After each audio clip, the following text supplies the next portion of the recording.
कृष्णाय वासुदेवाय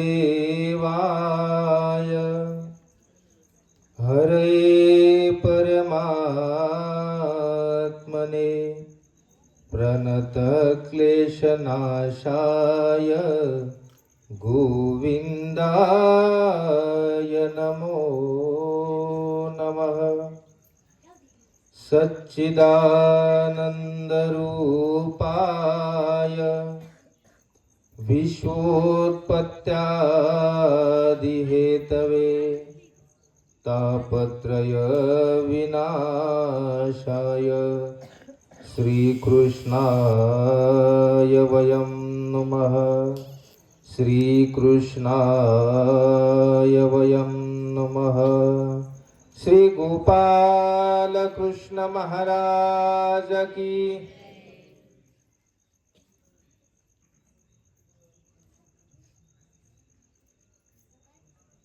आज या ठिकाणी शारदीय नवरात्र महोत्सवानिमित्त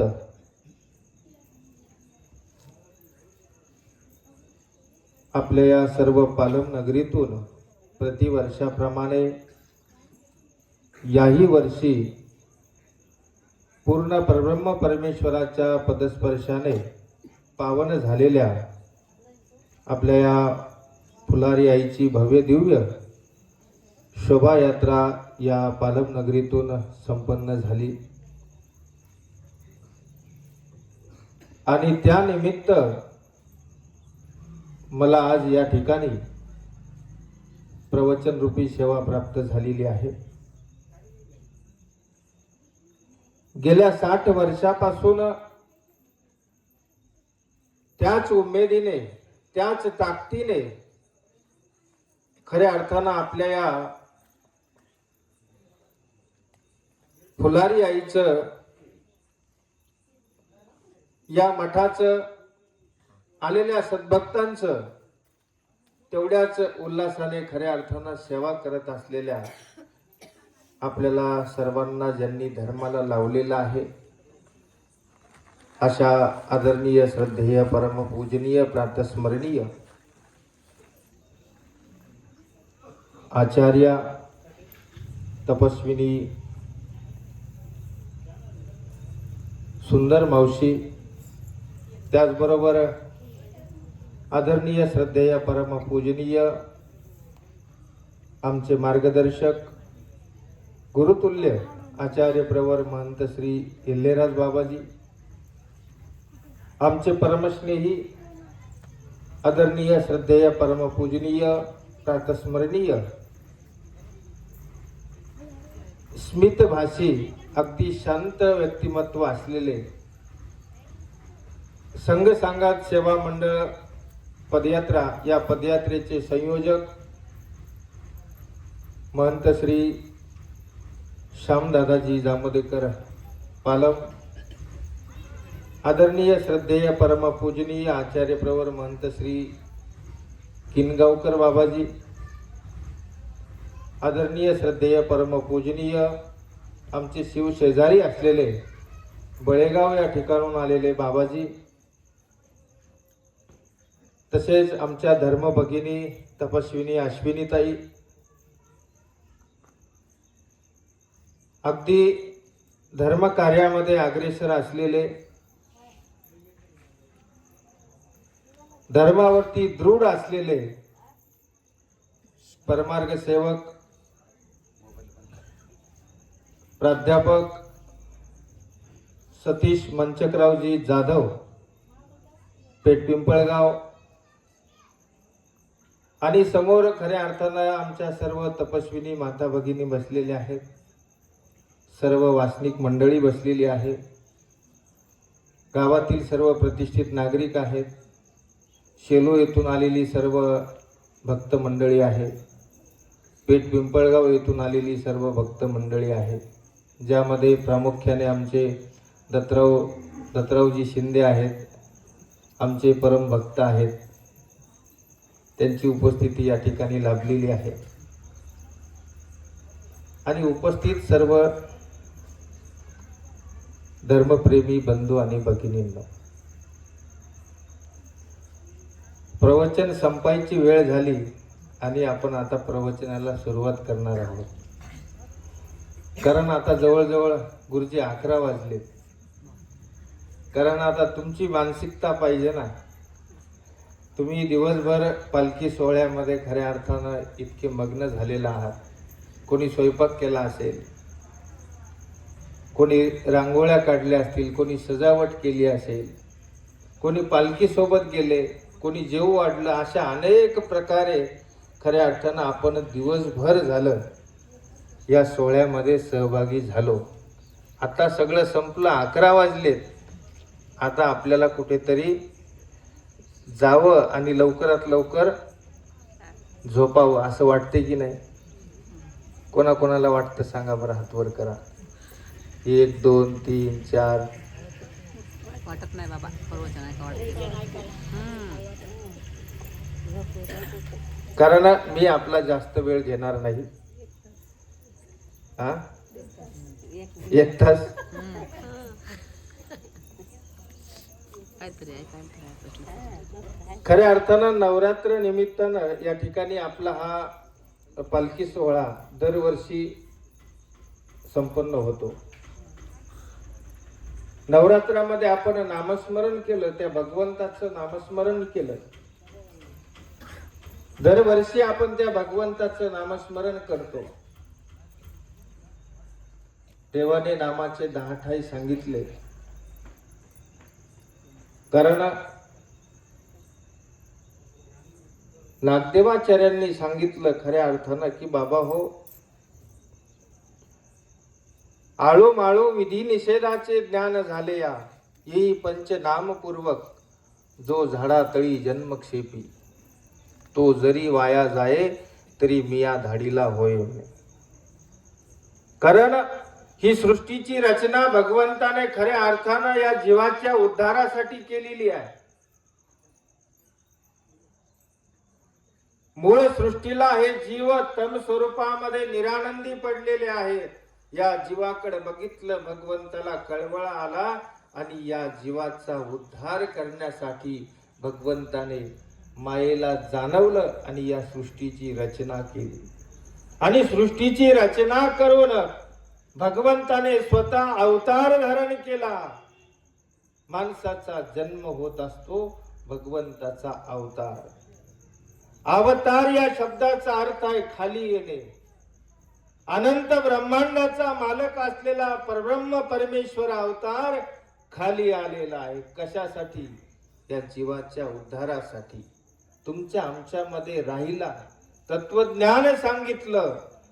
वाड्या वाड्यात, गल्ली बोळामध्ये भगवंताने अधिकारी जीवाला शोधून ज्ञानदानाचं कार्य भगवंताने केलं. आणि ही संपूर्ण पंथाची धुरा नागदेवाचार्यांच्या खांद्यावर सोपवून सर्वज्ञ श्री चक्रधर स्वामी महाराज उत्तरापंथी निघून गेले.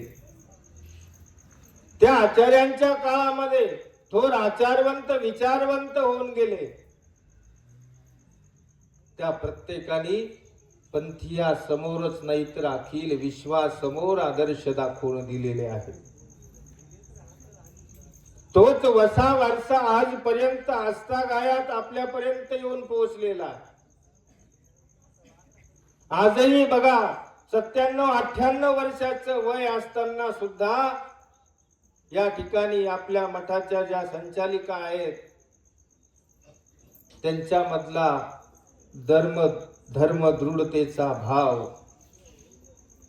त्यांच्या मधलं असलेलं समर्पण, आजही भगवंताबद्दल असलेली आवडी आज आपल्याला दिसून येते आहे. म्हणून यांनी हा धर्म टिकवून ठेवलेला आहे. नागदेवाचार्यांना विचारलं, एक दिवस सकाळी सकाळी एक भक्त नागदेवाचार्यांजवळ आले आणि नागदेवाचार्यांना विचारलं, भट्टो तुम्ही काही त्रिकाळ स्नान करता का? कारण तुमची देहयष्टी शरीरावरचं तेज आहे एवढं चकाळ त्या ठिकाणी दिसत होतं. त्यावेळेला नागदेवाचार्यांनी उत्तर दिलं की आकाशामध्ये तारांगणे झळकताना दिसतात. ते काही त्रिकाळ स्नान करतात का?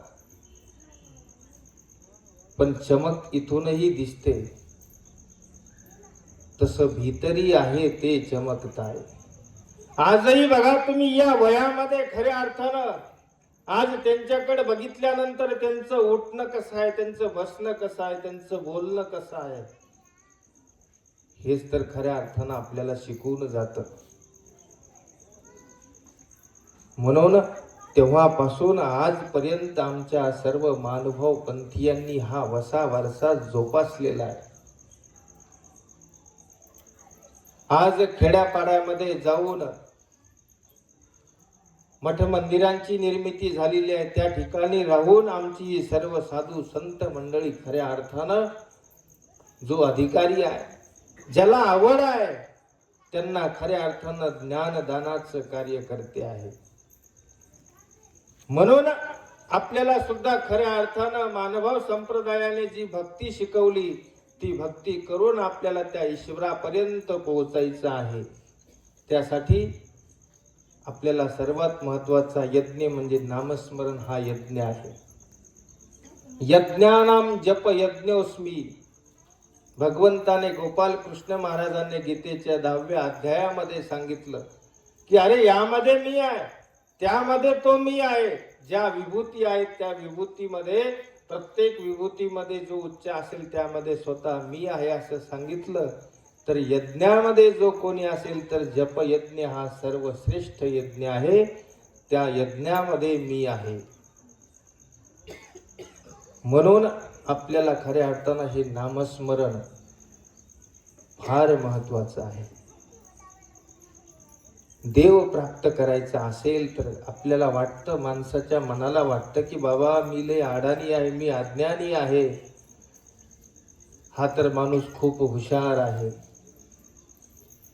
पण तुम्हाला सांगतो, ज्ञानापेक्षा प्रेम उत्तम सांगितलेलं आहे, ध्यानात ठेवा. ज्याच्या अंतःकरणामध्ये परमेश्वराबद्दल श्रद्धा आहे, भक्ती आहे, भाव आहे, त्याला फक्त 5च नाम येऊ द्या. एखादा महापंडित असेल माझ्यासारखा, तरी तो सुद्धा त्या 5 नाम्यापुढे खऱ्या अर्थानं शून्य आहे. कारण ज्ञानापाशी प्रेम उत्तम सांगितलेलं आहे भगवंतांनी. हे ज्ञान नाही, आपल्याला प्रेम खऱ्या अर्थानं या नामस्मरणाच्या माध्यमातून प्राप्त करायचं आहे. म्हणून या नामस्मरणाच्या निमित्ताने खऱ्या अर्थानं हा दरवर्षी संपन्न होत असलेला पालखी सोहळा बघून खूप मनाला आनंद वाटला की या पालम नगरीमध्ये खऱ्या अर्थानं बऱ्याच ठिकाणची मंडळी या पालखी सोहळ्यामध्ये सहभागी झाली. एवढ्या आनंदानं, उल्हासानं देवाचं भजन म्हणत म्हणत खऱ्या अर्थानं आपण हा सोहळा संपन्न केला. मायबाप हो, म्हणून आपल्याला खऱ्या अर्थानं तो ईश्वर जर प्राप्त करायचा असेल तर काय करावं लागतं? त्यासाठी आपल्याला डोळस भक्ती फार महत्वाची आहे. मी एक अभंग तयार केलेला आहे. नको तैसी भक्ती, नको तैसी मुक्ती, जे पुनरावृत्ती यावे लागे, पतिव्रता सम निष्ठेने करावी, दशी ती धरावी एकाचीच, कुमारत्व युक्त एकची सुदेह, द्यावा मद मोह त्यागून या, रसो मने ऐसा करी जो आचार, तोची होय पार चैतन्याच्या. नको हा शब्द अगदी सुरुवातीला आहे. जीवनामध्ये माणसाला कितीही मिळू द्या, एखाद्याला लाख रुपये पगार असेल, त्याची अपेक्षा हा बंद नाहीये. एखाद्याने 25 एकर वावर घेतलेला आहे, 50 एकर वावर घेतलेला आहे, त्याची सुद्धा धडपड थांबलेली नाहीये.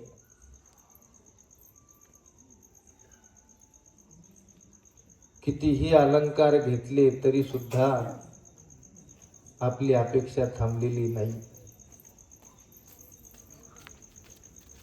घरामध्ये 2 कपाट आहेत, दोन्ही उघडले तरी सगळ्या कपाटामध्ये जिकडं तिकडे बघितलं तर साड्याच साड्या आहेत, तरी सुद्धा आपली हाव थांबलेली नाही.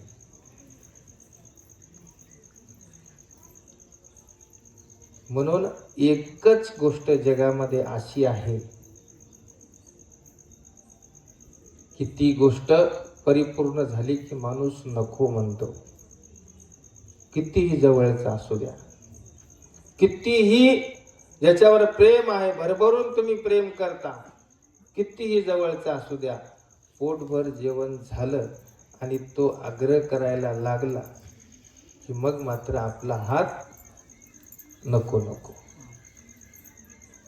नको नको, एकही घास नको. बरोबर आहे. त्यावेळेला फक्त नको. नको आणि नाही या शब्दामध्ये खूप मोठी ताकद आहे. नागदेवाचार्यांना विचारलं सर्वज्ञांनी, तुम्ही तुमचा परम सिद्धांत जाणागा. नागदेवाचार्य नाही म्हटल्यावर सर्वज्ञ श्री चक्रधर स्वामी महाराजांनी निरूपण केलं.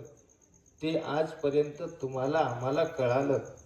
जर हो म्हटले असते तर चैतन्यापर चक्राख्य देवता तो तुमचा परम सिद्धांत गा. नको नाही नाही मध्ये सुद्धा खूप मोठी ताकद आहे. नको तैशी भक्ती का तर अरे बाबा आपल्याला डोळस भक्ती करायची आहे. अनेक लोक भक्ती करतात आणि भक्ती करून मोक्षाला मोक्ष मुक्ती मोक्ष काय मोक्ष मोक्ष या शब्दाचा अर्थ काय. आपल्याला विचारलं बाबा हो तुम्हाला एक दिवस या नश्वर देहाचा त्याग करायचा आहे, एक दिवस या देहाला सोडायचा आहे, गेल्यानंतर तुम्हाला कुठे जावं असं वाटतं. मोठी माहिती सांग बरं, कुठे जायचं. आता संपलं आपलं, मेल्यावर कुठे जायचं आपल्याला.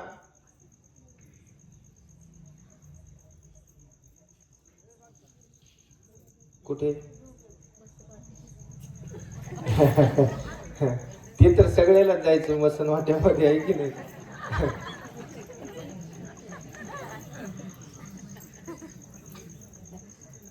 कुठे जायचं. आ तिकडे पाठीमागची मंडळी नरकाला म्हणतात. हा कुठे ईश्वर चरणी मोक्ष. मोक्ष कशाला म्हणतात. बऱ्याच लोकांना आपल्याला फक्त एकच माहिती आहे की मेल्यानंतर आपल्याला स्वर्गाला जायचं आहे. बरोबर आहे. स्वर्गवासी लिहितात ना, कैलासवासी स्वर्गवासी. लक्षात घ्या, कारण अशी भक्ती करून जर आपल्याला स्वर्ग प्राप्त झाला तर स्वर्गाला गेल्यावरही आपल्याला पतन आहे. ते त्वं भुक्त्वा स्वर्ग लोकम विशालम क्षीणे पुण्य मर्त्य लोकम विशंती. मग तया पुण्याची पावटी सरे सवेची इंद्रपणाची उटी उतरे येऊ लागती माघारे मृत्यू लोका. या भगवद्गीतेवर संत ज्ञानेश्वरांनी मराठीमध्ये अनुवाद केला. बाबा तुमचं पुण्य क्षीण झालं, संपलं ही देवता आपल्याला मृत्यू लोकामध्ये ढकलून देते. बरं स्वर्ग प्राप्ती करणे म्हणजे काय. 100 यज्ञ करावे लागतात तेव्हा स्वर्ग प्राप्ती होत असते. ध्यानात ठेवा. 100 यज्ञ करावे लागतात. पंडूराजाने 99 यज्ञ केले, एकच राहिला. स्वर्ग प्राप्ती झाली नाही, स्वर्गाच्या पायरीमध्ये ठेवलं. आपण किती यज्ञ केले दत्तराव, किती केले. जाऊ का मग स्वर्गाला. स्वर्गाला कधीच जाऊ शकत नाही. तो द्वापर युगीचा धर्म आहे. द्वापरी याग हा धर्म, त्या ठिकाणी यज्ञ याग करणे हा द्वापर युगीचा धर्म आहे. ही गोष्ट ध्यानात ठेवा.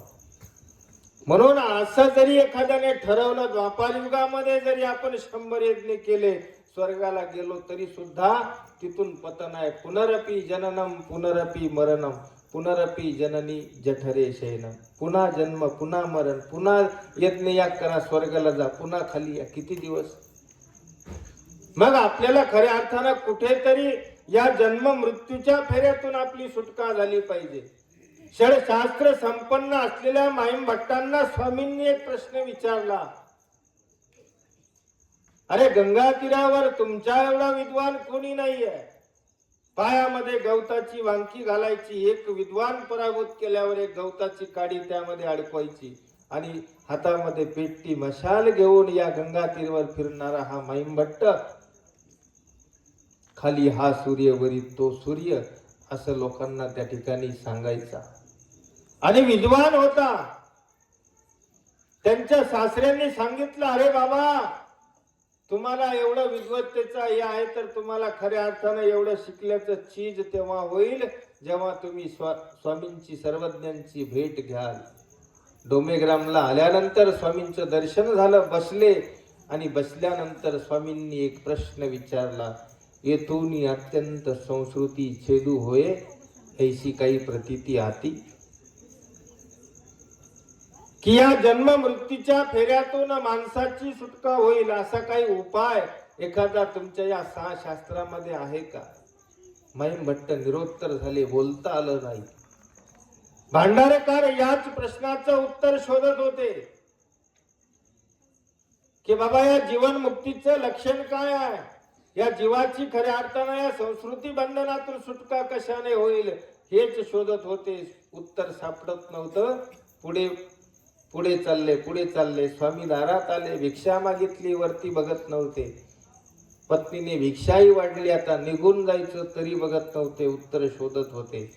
तेव्हा स्वामींनी सांगितलं, भट्टो मागील फांकी पा, तुम्ही पुढे चालले, उत्तर मागे आहे. मागचं पान उलटल्याबरोबर जे पाहिजे ते उत्तर मिळालं. एका क्षणात कळालं की खरोखर ज्ञातार आहेत, आपले हितक्ष आहेत.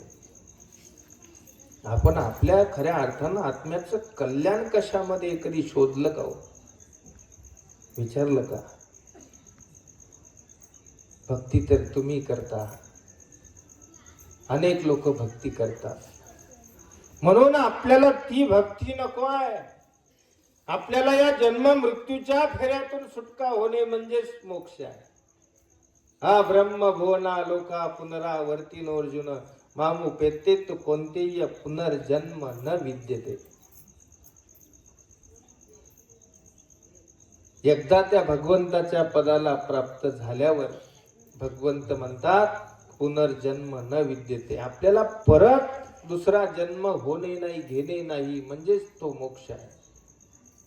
म्हणून नको तैशी भक्ती, नको तैशी मुक्ती, जे पुनरावृत्ती यावे लागले. बाबा पुन्हा जन्म, अरे मला सांगा तुम्ही, आज सुदैवानं तुम्हाला माणसाचा जन्म भेटला, चांगल्या घरी भेटला, चांगल्या गावात भेटला, चांगल्या कुळात भेटला. उद्याचा कुठल्या कुळात आहे, कुठल्या योनीमध्ये आहे? 184चा फिरून या फेरा, नरदेह बरा लाभतोची, नरदेह बरा लाभतोची, नरदेह बरा लाभतोची. 184 योन्या, त्यामध्ये 83,99,999 नरक योनी आहे. फक्त एकच माणसाचा देह ज्यामध्ये तुमचा उद्धार होऊ शकतो. मग विचार करा, राया दुर्लभ संसारी मनुष्य जन्म, तया माझी दुर्लभ विवेक ज्ञान, तया माझी दुर्लभ श्री कृष्ण भक्ती सन्निधान, दैवा विन न पविजय. दुर्मिळ आहे. कारण 83,99,999 नरक योनी एकच माणसाची देह, माणसाचा जन्म, ज्यामध्ये तुम्हाला उद्धार करायचा आहे. म्हणून आपल्याला थोडंसं आता आपल्याला भानावर यायचं की बाबा एवढा दुर्मिळ असलेला माणसाचा जन्म तुम्हाला भेटला, आम्हाला भेटला. या माणसाच्या जन्मात आल्यानंतर आपल्याला खऱ्या अर्थानं मोक्ष प्राप्त करायचा आहे. काय करावं? म्हणून सांगतात की पतिव्रते समनिष्ठेने करावी, दशी ती धरावी एकाचीच. पतिव्रता स्त्री आहे, त्या पतिव्रतेप्रमाणे खऱ्या अर्थानं आपल्याला त्या परमेश्वराची भक्ती करायची आहे. अव्यभिचारी तन मन धन त्या भगवंताला अर्पण करायचं आहे. आणि जी पतिव्रता स्त्री आहे ती आपल्याला माहिती आहे.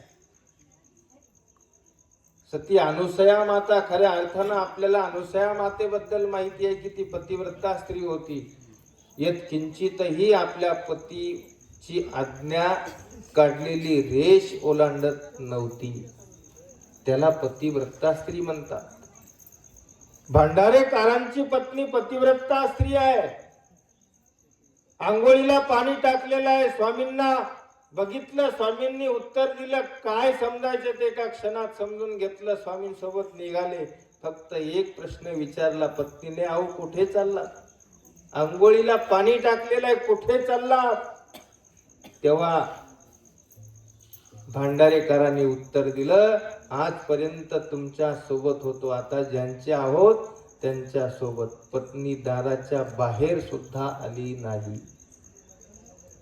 एक पाय मध्ये आहे, एक पाय बाहेर आहे. अशाही अवस्थेमध्ये जागच्या जागेवर थांबली, एकही शब्द बोलली नाही. आपण काय केलं असतं? पत्नीने जो आदेश दिला पतीने, तो पत्नीने मान्य केलेला आहे, त्याला पतिव्रता स्त्री म्हणतात. तन मन धन एकही शब्द पतीच्या विरुद्ध न. तशी भक्ती. जेही काही करायचं असेल, आपल्याला देव कळाला, धर्म कळाला, त्या पतिव्रतेप्रमाणे आपल्याला त्या देवाशी एकरूप व्हायचं आहे. पतिव्रते सम निष्ठेने करावी. निष्ठा फार महत्वाची. नाहीतर आपण बघा अनेक ठिकाणी जातो, पण आपल्याला खऱ्या अर्थानं त्या भगवंतावर विश्वास नाही, निष्ठा नाही. निष्ठा म्हणजे श्रद्धा, भाव, भक्ती. आपण देवाला जायचं, प्रत्येक ठिकाणी गेले, 10-20 रुपयाचं नारळ घ्यायचं, पानं घ्यायचे, सुपारी ठेवायची, 10ची 20ची नोट ठेवायची आणि देवाला विडा ठेवल्यावर 2 मिनिटं देवाला नमस्कार करून काय मागायचं?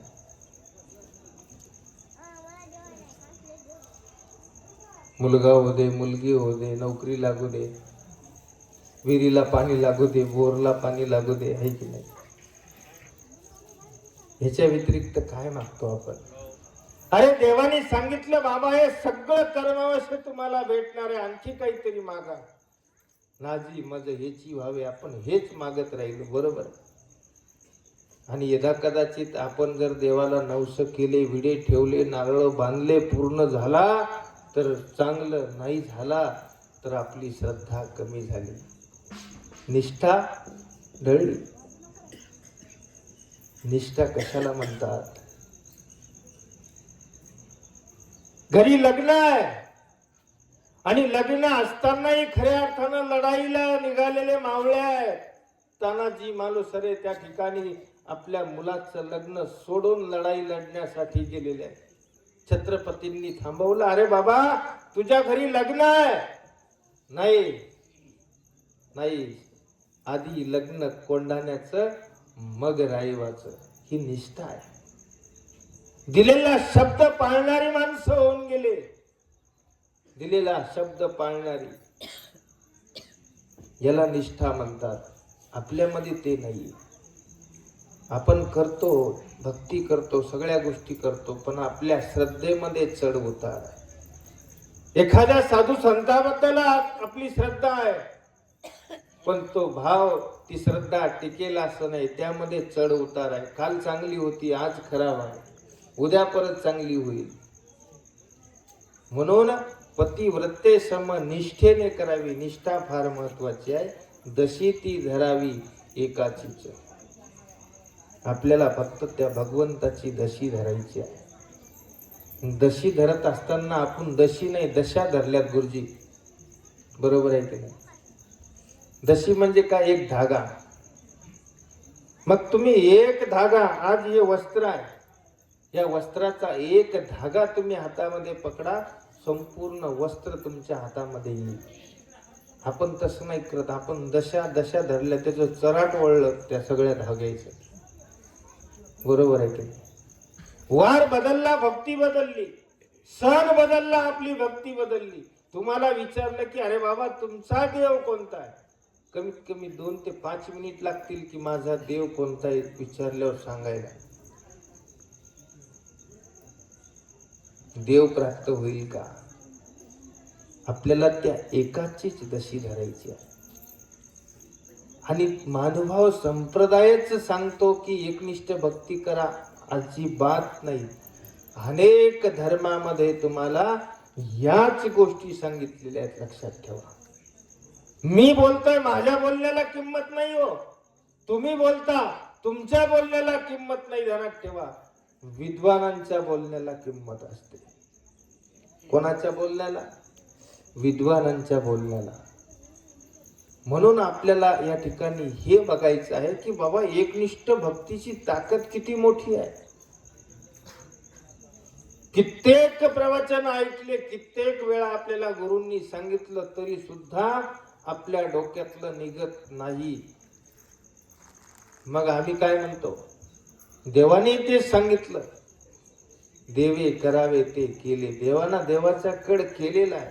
पुरुषे करावे ते केले. आता तुमचा कड राहिला ते शेवटी तुमच्या मनावर. म्हणून जगाच्या पाठीवर जेवढेही संप्रदाय आहेत, त्या संप्रदायाने आपल्याला एकनिष्ठ भक्ती शिकवली. संत तुकारामांनी आपल्याला मराठी भाषेमध्ये अभंगाच्या माध्यमातून सांगितलं, आपुला तो एक देव करून घ्यावा, तेने विन जीवा सुख नव्हे. अरे एक करून घ्या, त्याच्याशिवाय तुम्हाला सुख भेटणार नाही. ज्ञानेश्वरांनी हेच सांगितलं ना, तिये एक वटुनी जे क्षणी आणो सरले गा माझी वाणी, मग तयाची चिंतावनी मजची पडली. एक वटून एकाग्र होऊन एकनिष्ठ होऊन जो कोणी अनुसरला, देवाने तेच सांगितलं. म्हणून आपल्याला याही पेक्षा आणखी पुढे जाऊन बघायचं आहे. लक्षात ठेवा, एकनिष्ठ भक्ती कशी कोणी सांगितली. ते जासे तारांगणी परी अंधकाराची गवसनी, फेडावया दिनमनी वंचून आनिक नाही. वरती बघा, आकाशात तुम्हाला चांदण्या दिसतात, हजारो लाखो चांदण्या आकाशामध्ये दिसतात, पण अंधार नष्ट झालाय का? अंधकार नष्ट नाही करू शकल्या. अरे त्यांच्याकडे सामर्थ्य आहे, तेज आहे, म्हणून इतक्या लांबून दिसतात. अंधार नष्ट करायचा असेल तर दीनमनी म्हणजे सूर्याशिवाय पर्याय नाही. तैसी नाना देवता साधने, अंतरे बाह्य भजने, परी मोक्ष तो ईश्वर ज्ञाने वंचून नाही. तैसी नाना देवता साधने म्हणजे या देवाला, त्या देवाला, त्या देवाला, त्या देवाला. अंतरे बाह्य भजने, अंतर्याग बहिर्याग भाव साधन, नाना पुण्य अनंत वृत्ताधिक उपवास तापास करून, परी मोक्ष तो ईश्वर ज्ञाने, ईश्वराच्या ज्ञानाशिवाय तुम्हाला मोक्ष मिळणार नाही. आलं का लक्षात?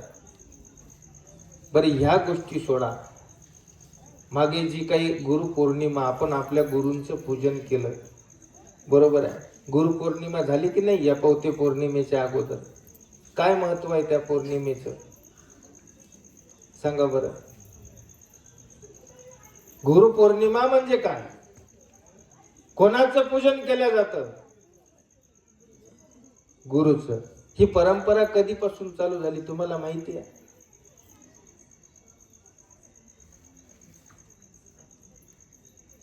त्या पौर्णिमेला व्यास पौर्णिमा म्हणतात. कोणती पौर्णिमा? व्यास पौर्णिमा. या गुरुच्या माध्यमातून आपल्याला व्यासांचं पूजन केलं जातं. हिंदू संप्रदायामध्ये आजपर्यंतच्या इतिहासामध्ये सर्वात विद्वान जर कोणी होऊन गेले असतील तर ते व्यास महर्षी आहेत. का?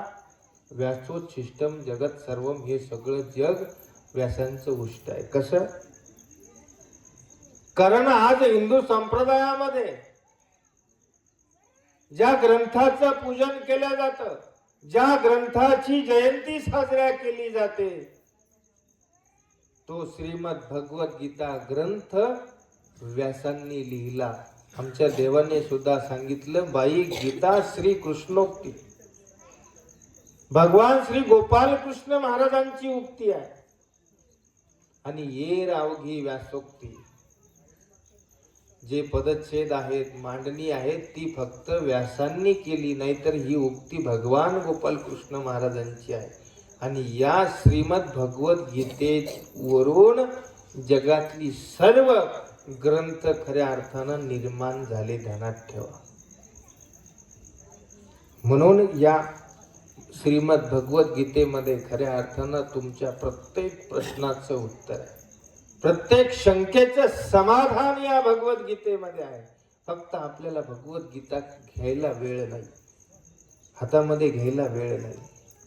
एकाने विचारलं, गुरुकडे गेला, गुरुजींना. गुरुजी त्या मुलाला दररोज भगवद्गीता वाचून दाखवायचे. तो म्हणायचा, एक दिवस तो वैतागला, गुरुजी काय म्हटले हे? रोज भगवद्गीता तुम्ही मला सांगता श्लोक, माझ्या ही डोक्यावरून निघून जाती, काय फरक पडला सांगा बरं. गुरुजींनी त्याला सांगितलं, ती बघ समोर दिसते ना ती एक टोपली, त्या टोपलीमध्ये एक नदीला जा आणि टोपलीमध्ये पाणी घेऊन ये, मग तुला प्रश्नाचं उत्तर देतो. त्याने हातामध्ये टोपली घेतली, कोळशाची टोपली, काळी किट्ट पडलेली आहे. कुठे धरावं टोपलीला हा प्रश्न पडला, कशाने धरावं. गुरुजींनी सांगितलं, अरे जा धर, काही नाही होत, परत हात धुशील. त्याने धरलं, नदीवर गेला आणि पाण्याने टोपली भरली. पण ती टोपली आता कोळशी वाहून वाहून वाहून जीर्ण झाली होती. तिला खाली काही छिद्र पडले होते. पाण्याने भरल्यानंतर 2 पावलं पुढे गेले की पाणी गळायला लागलं, सगळं पाणी गळून गेलं. परत पाण्यामध्ये घातली, पाणी भरलं, पाणी गळून गेलं. काय करावं? 2-3 वेळा असा प्रयोग केला. चला जाऊ द्या, गुरुला सांगावं म्हटले, गुरुजी टोपली दुसरी द्या, ही खराब आहे, छिद्र पडले. घरी आला, टोपली ठेवली आणि गुरुजीला नमस्कार केला. बसला गुरुजी, टोपली खराब आहे, टोपलीत पाणी येऊ शकत नाही, तिला खालून छिद्र पडले. गुरुजी म्हणले, पाणी नाही आलं, ठीक आहे, काय हरकत नाही, राहू दे. पण आता जा बरं टोपलीकडे आणि बघ टोपलीमध्ये काही फरक दिसतोय का. तो टोपली जवळ गेला आणि बघितलं, हातामध्ये घेतली आणि बघितलं की अरे ज्या वेळेला टोपली घे म्हटल्यावर विचार करत होता कशाने धरावं, कुठे हात लावावा, इतकी काळी कुट्ट झालेली टोपली जेव्हा 2-3 वेळा फक्त पाण्याच्या संपर्कामध्ये आली आणि बघितलं तर तिची सगळी काळीमा निघून गेली. तेव्हा गुरुजींनी सांगितलं, 3दा जर पाण्याच्या संपर्कात ही टोपली आली तरी हिची काळीमा निघून जाते, तर तू दररोज भगवद्गीतेच्या संपर्कामध्ये आहे, तुझ्यामधली काळीमा निघून जाणार नाही का. म्हणून भगवद्गीता समजत जरी नसली तरी खऱ्या अर्थानं आपल्या मुलांच्या हातामध्ये द्या, ही काळाची गरज आहे. या भगवद्गीतेमध्ये धर्म शिकवलेला आहे. भगवद्गीतेची सुरुवात धर्म या शब्दापासून झालेली आहे, ध्यानात ठेवा. धर्मक्षेत्रे कुरुक्षेत्रे समवेता युयुत्सव. कारण आज या काळामध्ये वावरत असताना धर्माची खऱ्या अर्थानं या तरुण पिढीला धर्म शिकवण्याची गरज आहे. 4 पुरुषार्थामध्ये धर्म आहे. धर्म अर्थ काम मोक्ष या 4 पुरुषार्थामध्ये धर्म आहे. मग आपण आपल्या मुलांना धर्म शिकवतो का.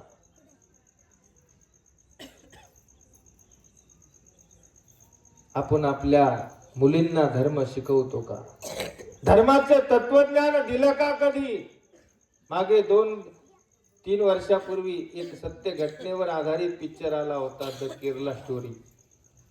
तो पिक्चर बघितला नसेल तर एकदा आवर्जून बघा. अनेक आपल्या हिंदू धर्मीयांचं धर्मांतर झालं. त्यांना सांगितलं, अरे कसला रे देव तुमचा. गवळणीच्या साड्या लपून ठेवतो, दही दूध चोरून खातो, गवळणीच्या पप्प्या घेतो, हा काही देव आहे का. आणि हे येडे, यांना फक्त खऱ्या अर्थानं कसलंही तत्वज्ञान माहित नाही, काहीच नाही. असं आहे का तसं आहे का म्हणायला लागले. आणि मग त्यांचं हळूहळू खऱ्या अर्थानं देवावरची श्रद्धा त्यांची पार उडून गेली. धर्मांतर झालं. मग डोळे उघडले का, अत्याचार व्हायला लागले. अनेक आमच्या तरुण मुलींवर अत्याचार व्हायला लागले. त्यापैकी एक मुलगी सुटून बाहेर आली, मायदेशी परतली. तेव्हा त्या बापाला विचारलं, बाबा सगळ्या गोष्टी तुम्ही पुरवल्या, पण आमच्या धर्माचं तत्वज्ञान, हिंदू धर्माचं तत्वज्ञान धर्म का शिकवला नाही. प्रश्नाचं उत्तर देता आलं नाही. प्रश्न अजूनही निरुत्तर आहे.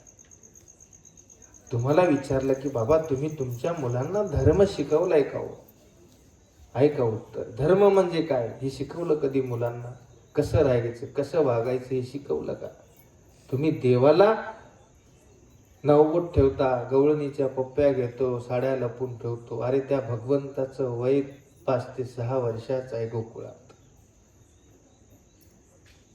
त्या वयामध्ये विचार करा, तुम्ही आम्ही त्या वयामधून गेलो. 5-6 वर्षाच्या वयात माणसाच्या मनात येत किंचितही वासना जागृत होते का हो? ते हसण्याचं वय आहे, खेळण्याचं वय, बागडण्याचं वय आहे.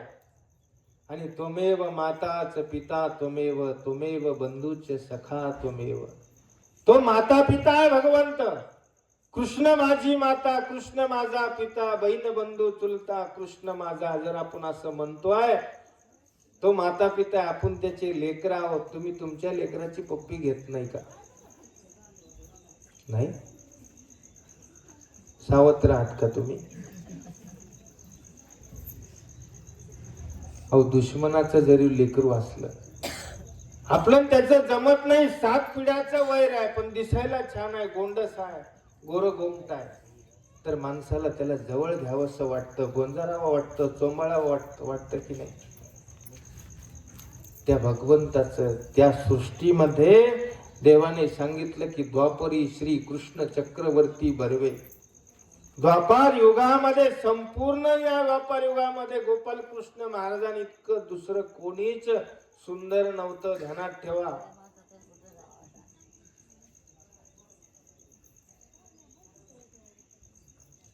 कोणीच सुंदर नव्हतं. का?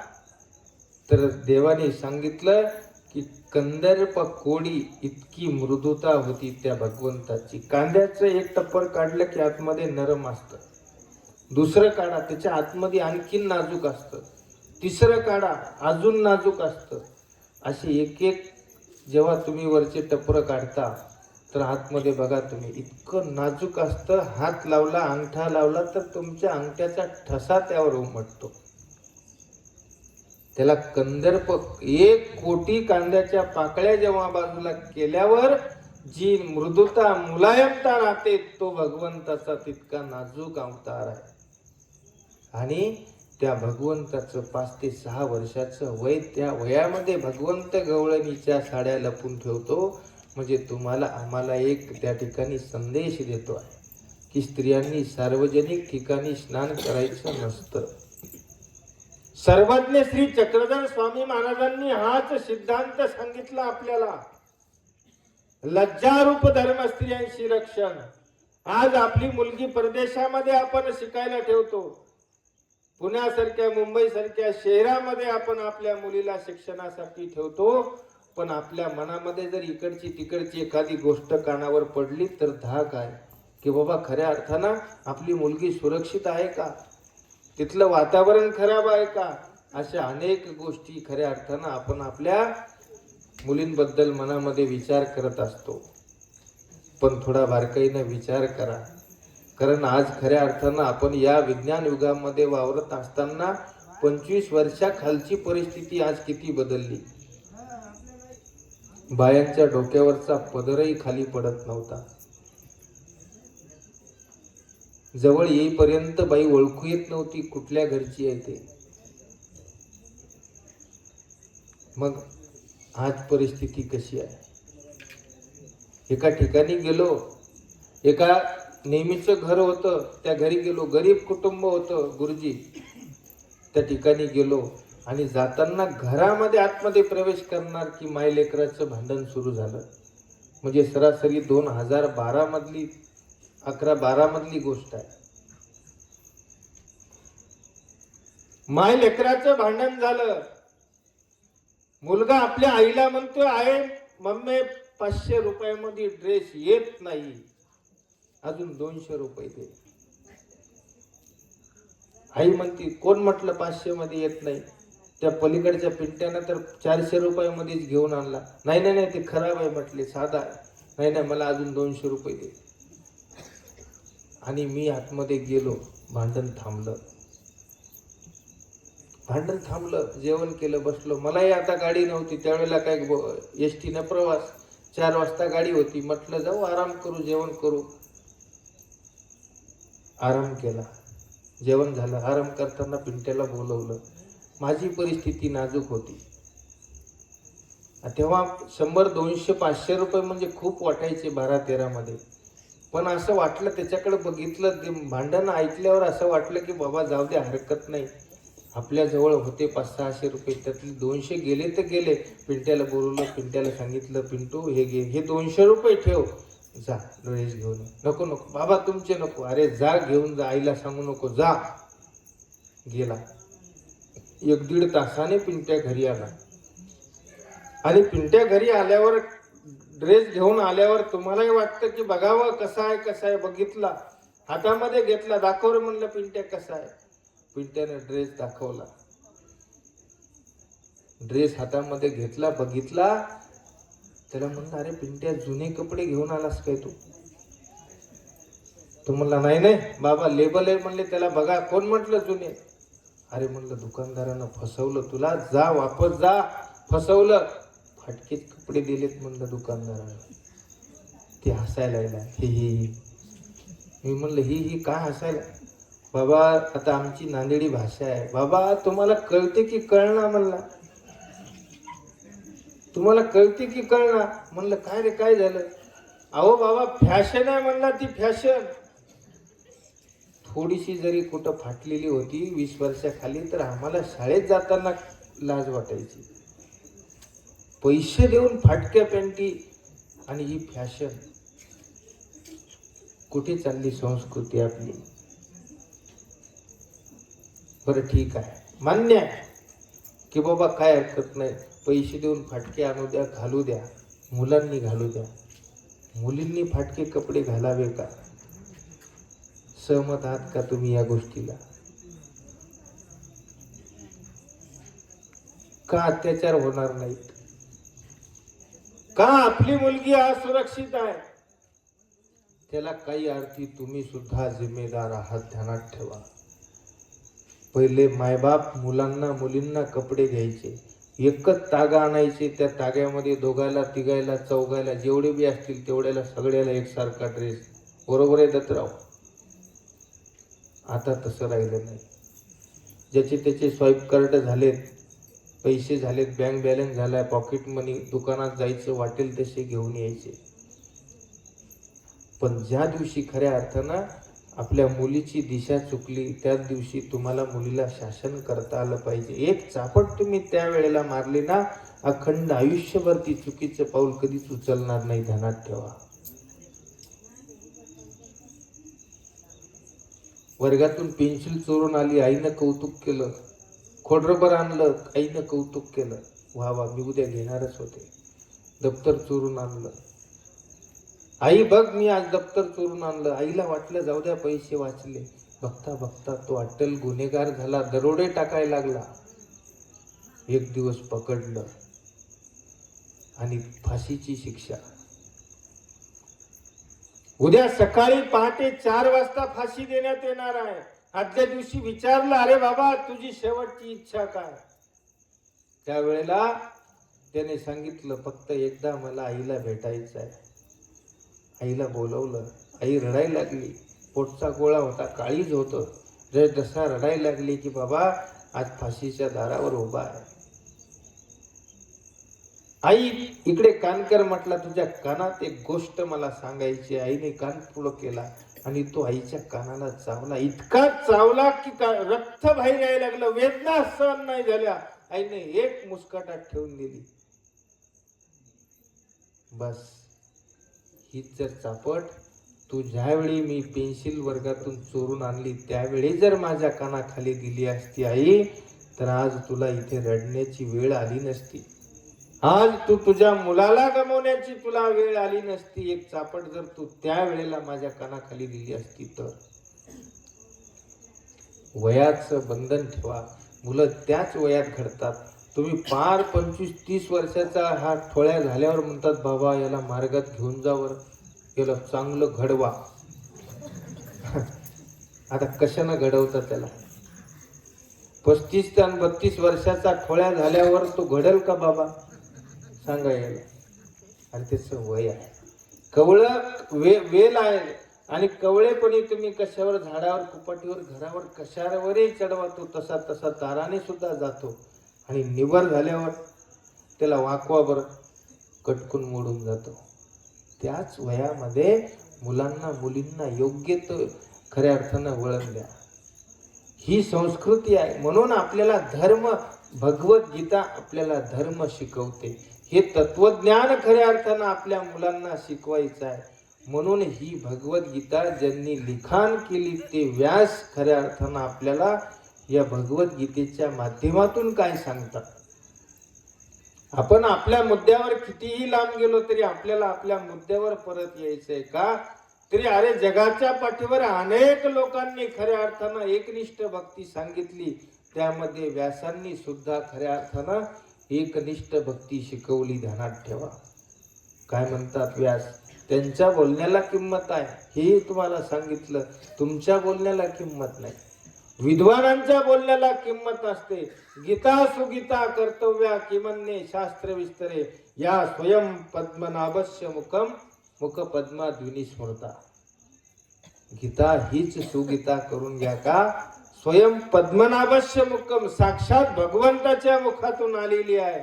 आणि अशी जर गीता तुमच्या जवळ आहे तर किमन्ये शास्त्र विस्तरे, बाकीचे ग्रंथ हातात घ्यायची गरजच काय, हे व्यास म्हणतात. याही पुढे जाऊन व्यासांनी सांगितलं, एकम शास्त्रम देवकी पुत्र गीत. या जगाच्या पाठीवर एकच शास्त्र आहे म्हटले की त्या देवकीच्या पुत्राने लिहिलेली गीता म्हणजे गीता. एको देव देवकी पुत्र एव, एकच देव या जगाच्या पाठीवर आहे जो देवकीचा पुत्र